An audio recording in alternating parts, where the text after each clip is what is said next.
Jo-boda kod kweth grube mag rawere kawuono oketo kwee e kindgi bang' romo mag jotendgi gi tend obila ma Central Kisumu matimore bang' lweny mosebede kindgi kendo kelo lal mar mwandu mag riwruog bodaboda e kaunti ma Kisumu. Jakom mar riwruog jo-bodaboda Jacob Ogambo koriwore kod johala ma bus park Willis Akoth olero ni kwee dibede kindgi kendo achija moyudi karocho kwee biro kawnegi okang'. Bende winjruok obedo mar chulo mwandu mag jo-bodaboda manyowang'.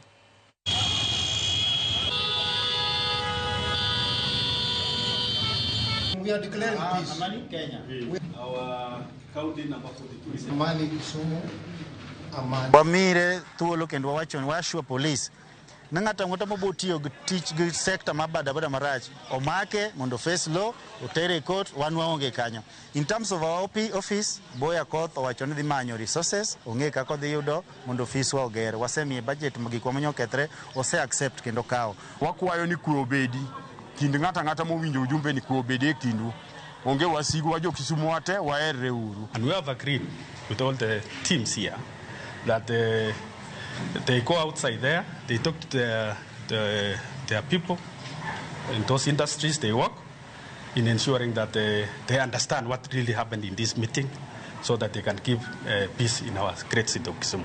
Yeah, our first concern, we want to get justice for those who were affected, particularly those who did those heinous crimes, to be prosecuted. The issue of rebuilding the buildings, we shall talk to the leadership this county to also help our team from bodaboda so that they can also pick up again.